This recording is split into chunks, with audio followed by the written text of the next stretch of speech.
Our next speaker is, I don't know how to introduce her. She is many things. Where do we begin? She is a Jeet Kune Do instructor. Dr. Komal Rao is so many things. Where do we begin? She is a Jeet Kune Do instructor. She is a second generation Bruce Lee student from the school lineage of Richard Bustillo, IMB, if I remember correct. She is one of the few women mixed martial arts competitors from India. And I think around 3 years back, that was 3 years back, she fought a male in a pro MMA event. She won by submission in the second round using a rear naked choke. She's the director of UCCA. She's a TEDx speaker. And without further ado, let's get started. Dr. Komal, all yours. Hello. Thank you for having me over. I am Dr. Komal Rao. I am a Harvard Business School graduate. I am a doctor. And I also have a degree from Stanford in exercise physiology. In Jeet Kune Do, I am a full instructor under Sifu Richard Bustillo from the IMB Academy. JKD philosophy I have learned from Dr. Deepak Rao and Dr. Seema Rao. I have also learned MMA, and I'm a pro MMA cage fighter. I am one of the few women in the world to have fought a man in a cage and won. Today we are going to talk about out-of-the-box solutions. Why do we need out-of-the-box solutions? All of us require something better to do out of the template, out of the box, so that we are able to maximize and give better results. Now, Jeet Kune Do offers certain principles that what we are going to talk about today, which will help us to learn out of the box and solutions and goals that we can achieve. So what are these principles is what I'm going to talk about now. The first principle is simplicity.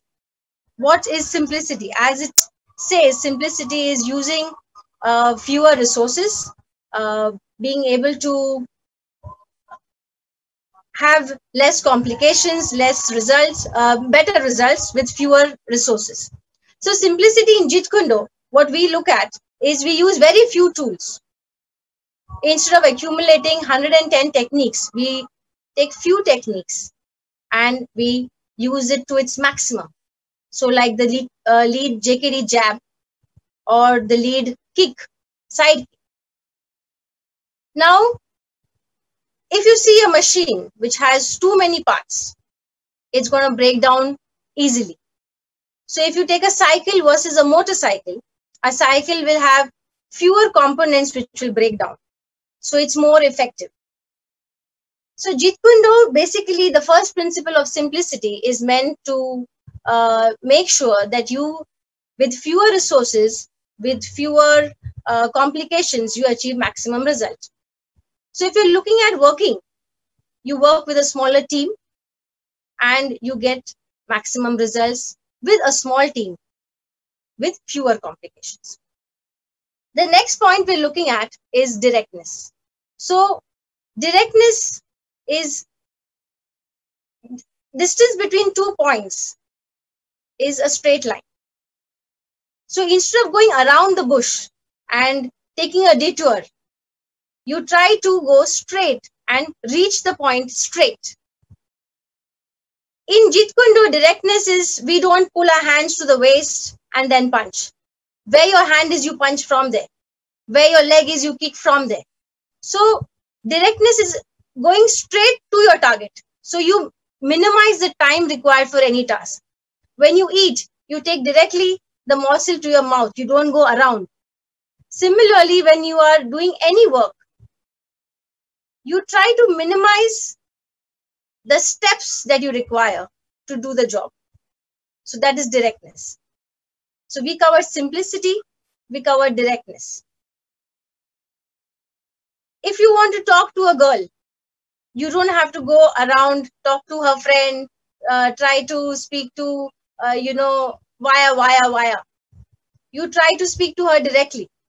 So simplicity, directness, You try to get the task done with fewer resources, fewer complications, and less time. Next principle is effectivity. Effectivity is whatever task you pick up, it has to yield results. Whatever goal you pick up, it has to yield results. So if I'm in a fight, the aim is to win the fight by whatever means necessary.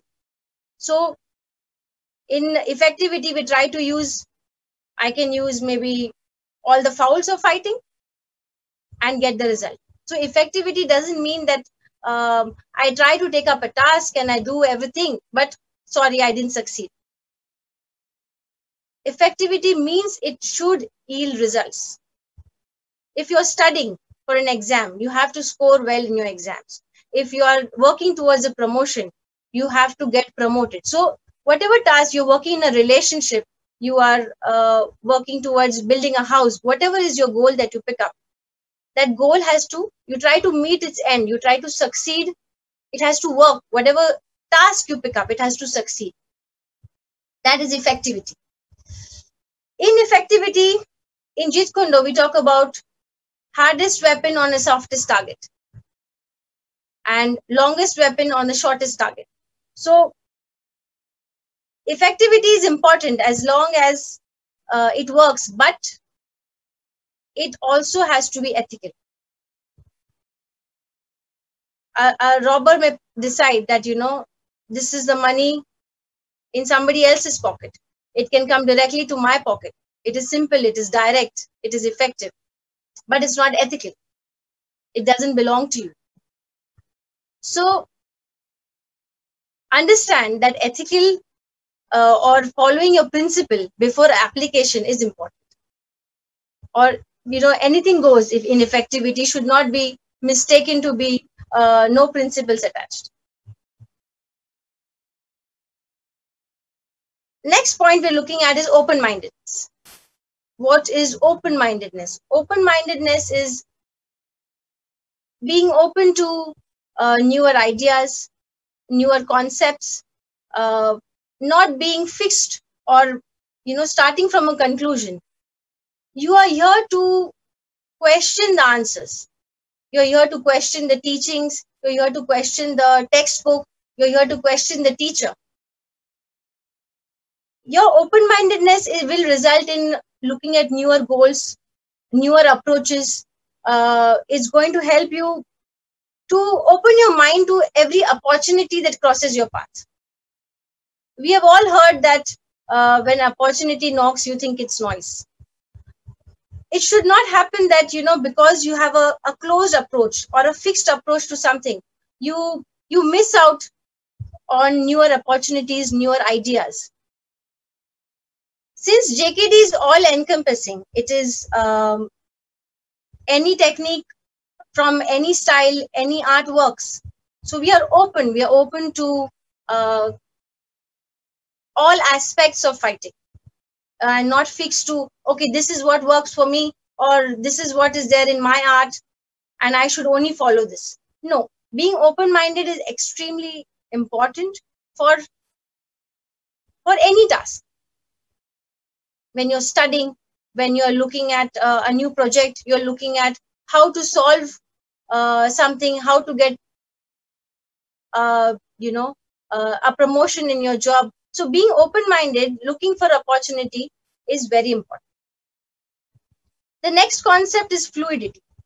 Now, in fluidity, we learn about energies. So you don't oppose or you don't give way completely.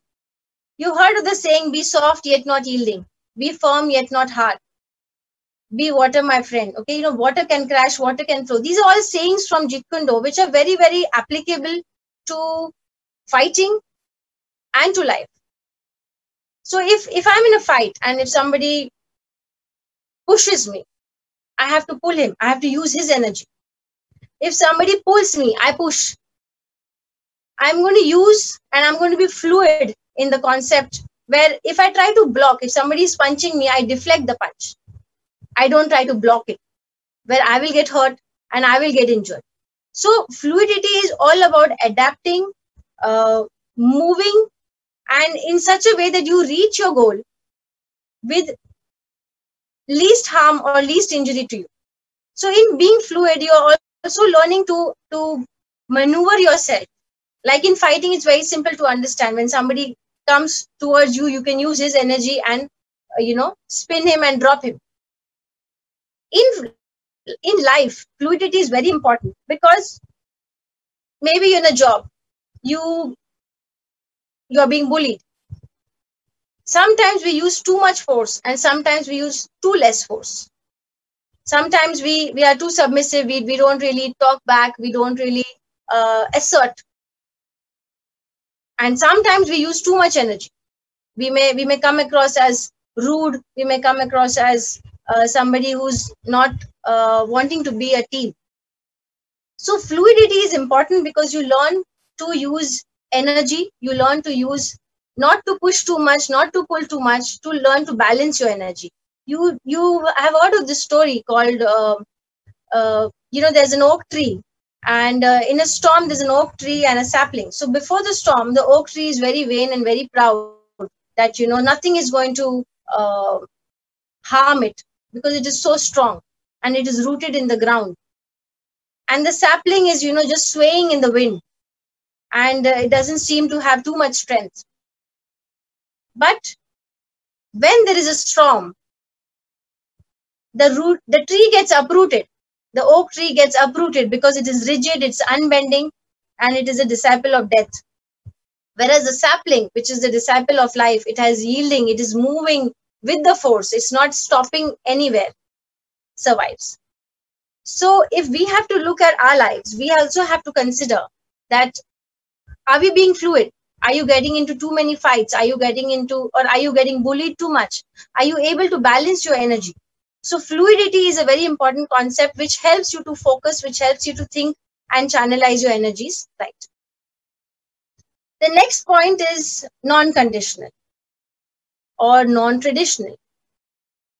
So non-conditional or non-conditional is, you do not base your thinking, your concepts, your planning, or your decisions based on past conditioning, past thoughts, past behavior.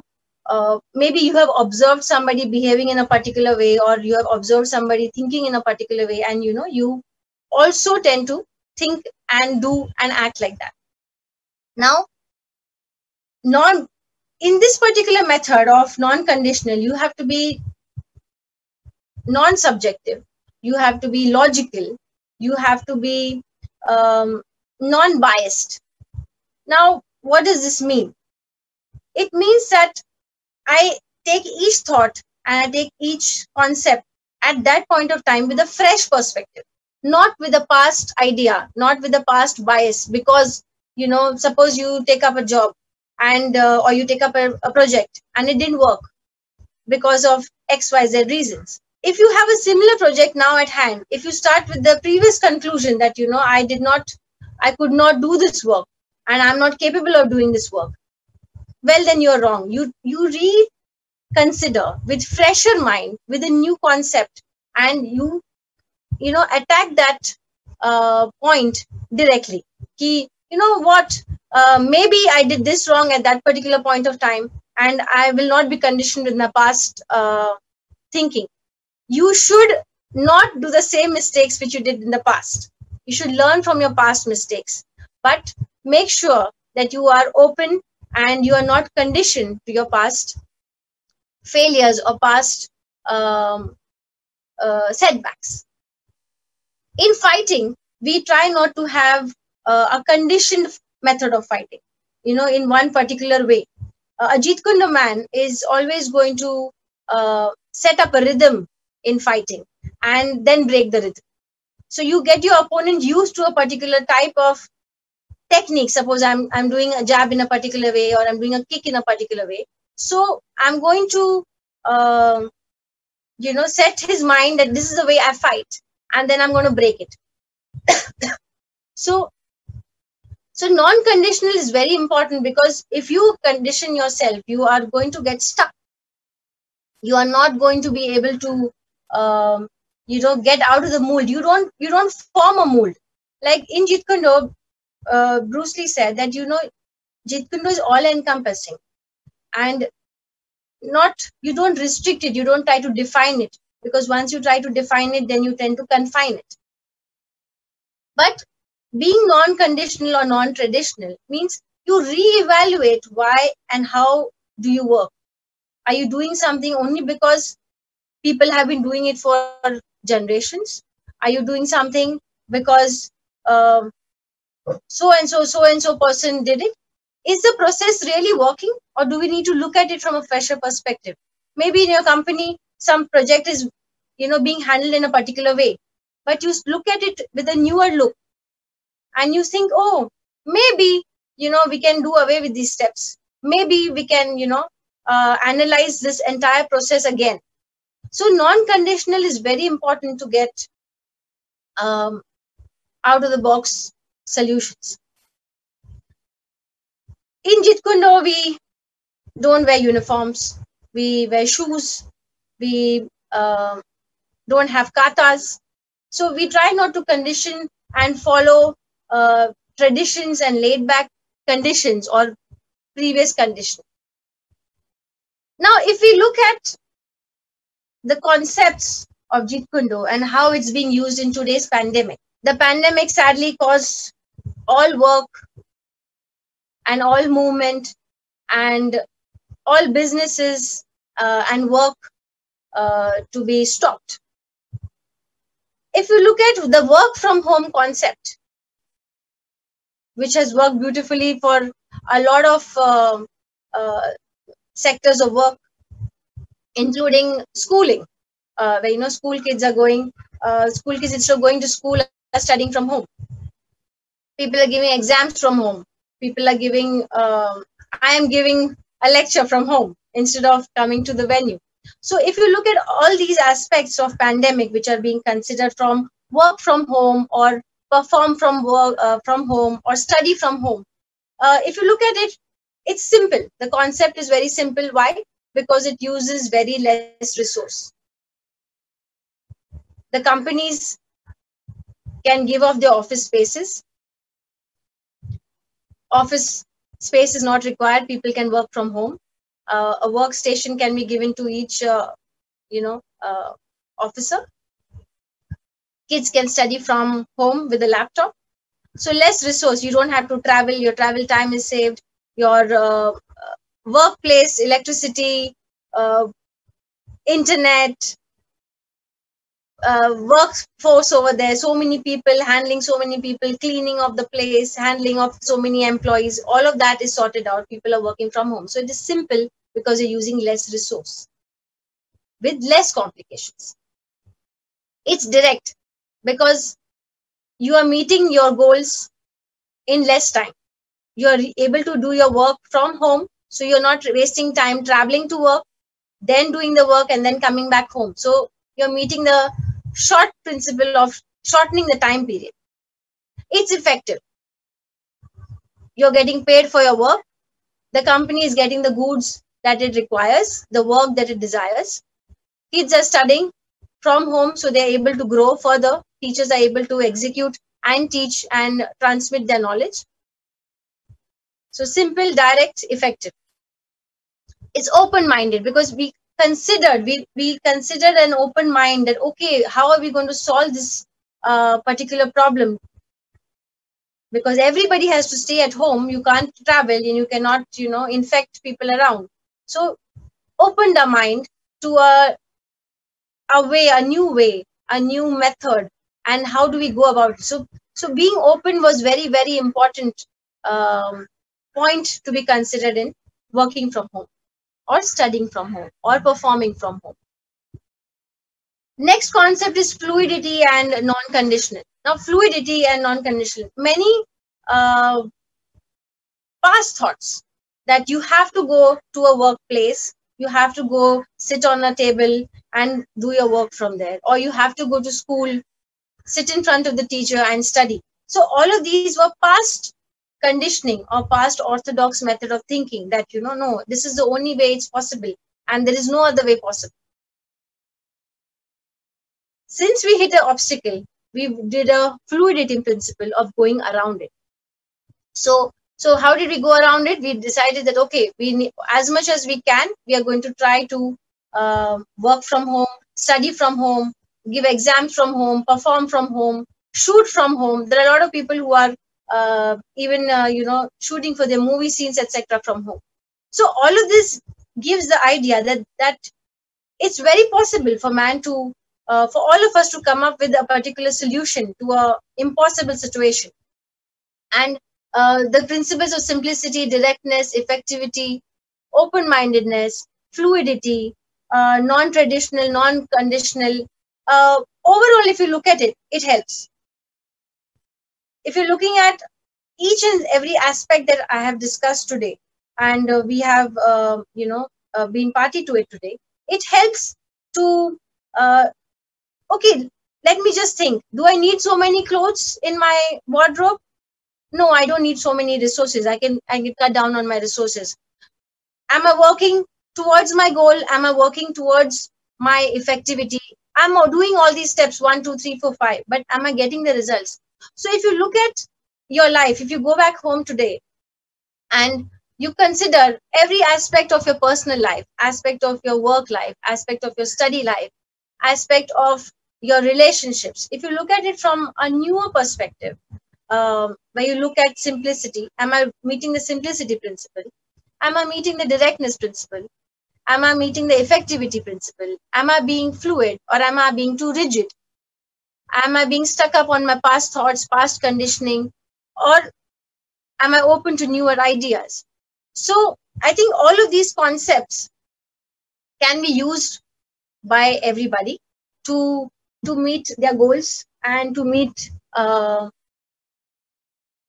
their success. Now, in my fight, which I had with a male opponent, now I had gone to fight in YBN, is a pro MMA fighter, and in Germany.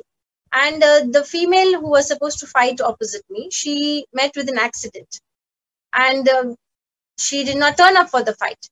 So if you look at this, I then took up a very non-traditional or an open-minded approach to fighting a male opponent who was heavier than me, taller than me, stronger than me. Now, in the fight, I used these same principles to win the fight.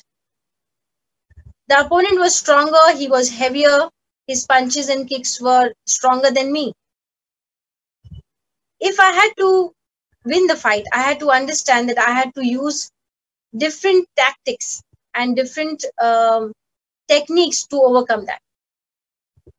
When he sat on me and was beating me up in the sit and hit position, I rolled him off me. So I tried to use the principle of, fluidity, where I don't use too much force, or I do not use too less force, and I get out. I use the principle of open-mindedness, fluidity, and non-conditional. When every time he would pick me up and drop me, I didn't keep that conditioning in my head that, okay, every time he picks me up and he's going to drop me, I'm going to get into a soup. When he would pick me up the next time, I kept an open mind. I looked for an opening. I got an opening and got into a rear naked choke position, and I choked him into submission. So in every aspect of our life, we can look at how we can better our work method, how we can better our life, how we can make things simpler, easier, and more effective.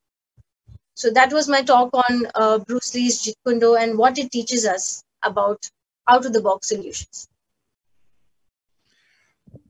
Thank you so much, Dr. Komal. We're very happy, to hear your point of view. And Bruce Lee has been one of the most influential martial artists ever. I think him and Ali would probably just count out there among the greatest. And to have someone who is a second generation student, someone who understands this philosophy of Jeet Kune Do so well and was able to use it in her own life and inspire thousands and thousands of people in India. Thank you so much for that. We would like to ask many questions. Unfortunately, we have time for exactly one question. So here goes, right? And then the question is, uh, you know, Bruce Lee was a philosopher and he blended Eastern philosophy, Western philosophies together. And after his own open fight, I forget the name of the gentleman, he said, my style is not enough. I need to create a new style of fighting. And that was his path of evolution towards JKD. He was already a phenomenal fighter, right? And just before his death, we know he was also experimenting with grappling. He would study fencing, he would watch Ali's videos on loop over and over again. And the way we talk about in today's world, many people talk about mental models or this need to mix and mash different disciplines to become better at problem solving. Bruce Lee was doing it already in the 70s and 60s. If you can help us understand how can we implement this really fast, starting today, what can we do? What can all of us who are listening to you do to take this approach of Bruce Lee, to take your approach, the way of the Jeet Kune Do, to improve our lives? One last question to you. Okay, so I would start with, you sit back and like I said, you can look at what fewer resources can you work with. So in your house, you can start with minimizing. Like you may have 100, you may have 50 shirts, and you may not wear all of them. So you can decide, okay, I need to work with 10 shirts, or I need to work with 20 shirts, and the remaining can just go get packed up and kept away. So the more lesser, lesser the clutter in the house, the lesser the clutter in your mind, the more you will have RAM to work with. Like you understand in the computer, the more the space, the faster the computer works. Similarly, in your life, the lesser the resources that you work with, that you need, you try to hack away the unessential. That's one point you can work with. And the second point is you try to go through your goal as quickly as possible. That's a direct approach. You try to see how many steps you can minimize for any task, and try to not take shortcuts, but try to minimize the number of steps that you need to go for any task. Thank you, Dr. Komal. Again, we can't thank you enough on behalf of all the people who have logged in from, I know people have logged in from Australia right now, Singapore, there are people from UK, there are people from Africa, and I think people from LATAM want to, they pinged me saying, please record that for us. We want to take a look at it. Thank you so much, and have a wonderful day ahead. Dr. Thank you. Thank you.